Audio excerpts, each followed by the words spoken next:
from problem one that we work on, and also the OSHA requirement to protect excavation and workers that we discussed in the first lesson video.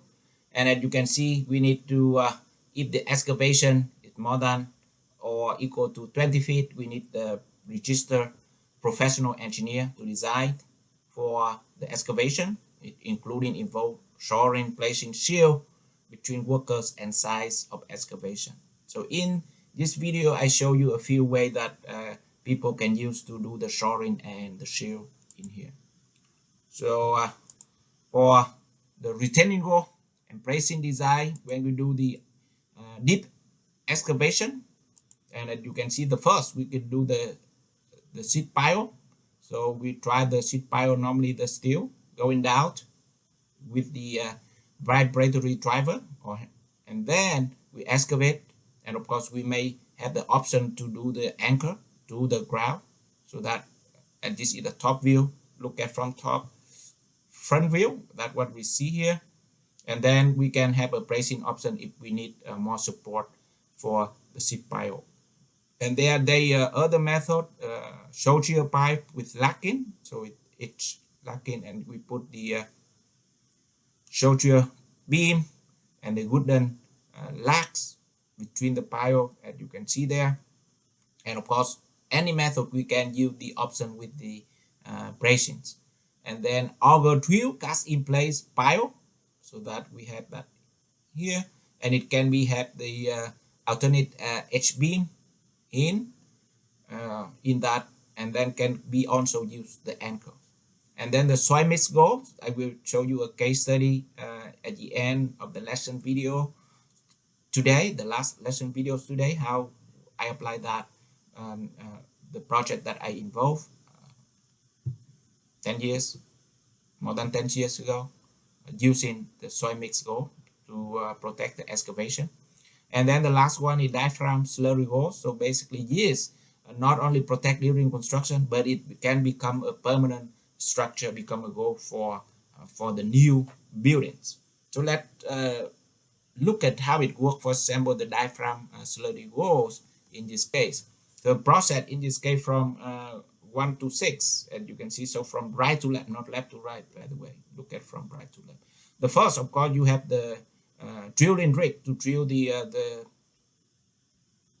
excavation for the wall, the diaphragm wall, and then when it drill vertically, and you can see the excavation, it can be collapsed. So with that one, we have to put the bentonite slurry so that we can protect the wall, the excavation wall, and then continue excavate. And then after that, finish the excavation, we can be able to put the waterproof joint on the sides of the wall, and then we still maintain, put the bentonite slurry so that it more reinforcement for the to avoid the collapsing of the wall of the excavation.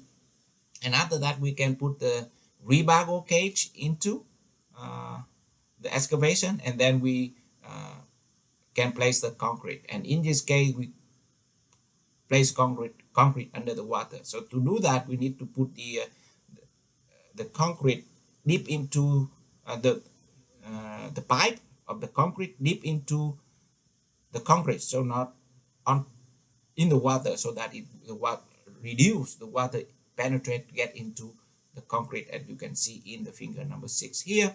And after finish the concrete, we become a new goal, and that can be used to protect workers during the excavation, resist the water get into the excavation areas, and of course become a permanent structure for the new buildings. So then when we do finish the diaphragm goal, we have to do excavate to do the work. For example, it below have certain basement floors for parking, for shopping, etc. So how it work, and you can see, and this one start from left to right. The first start of excavation on top should be no problem, but you will see the inside it start reduce the earth pressure because we leave the earth excavate out, and that it create the different pressure in there. And with that, if we keep continue excavate, then it will have the lateral wall displacement into the excavation area. So how to avoid that? People put the support. So basically the shoring system that can receive again the earth pressure from the outside into the excavation area. And when with that we can keep continue excavation. And at this point, as you can see, you have a support on top and the support in the beneath, and then it can become a deflection for the diaphragm wall. So what people do, we put another support and keep continue, and then tie in for the basement slab, as you can see there, so that the process can be done. It depends on how depth the excavation is, so you can put the shoring. And again, that have to design by professional engineer. It cannot be just randomly put the shore drain system in there. So with that one, we can have the other option with use the anchors. So first, we can just eat the no anchor into the joist adjacent, and this one with use the H-beam and the shore strut to resist the wall movement from outside into the excavation area and keep excavation. And this one have the advantage, as you can see, for the internal bracings, that it will not interfere with the surrounding areas. No interfere. But their disadvantage is you may limit space for working in the excavation. So if we have space, we can use anchor. You anchor, so we have more space to work inside, but it will affect the adjacent areas. And that if you have in the urban area when it all building adjacent, using the earth and rock anchors will be a challenge.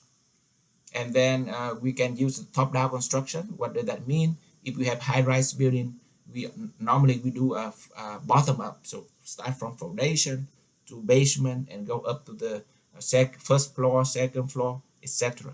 But top-down construction is mean that you can start from the ground and then go down to the first ground floor or basement, and then you continue go up to the first floor and keep it both sides, go up and go down. That's what we call top-down construction. And this is the one example that is Freedom Tower in New York, as you can see there. They use the road, current road, and they go down to many level of the basement, as you can see here, so that the diaphragm wall and all of that support during the big open cut excavation is a challenge. So that is the process, the ideas of how to protect the excavation from water, from collapse. And in the next video, we will talk about the dewatering, another issues that you can see for during the building construction, especially the foundation construction that we are talking about.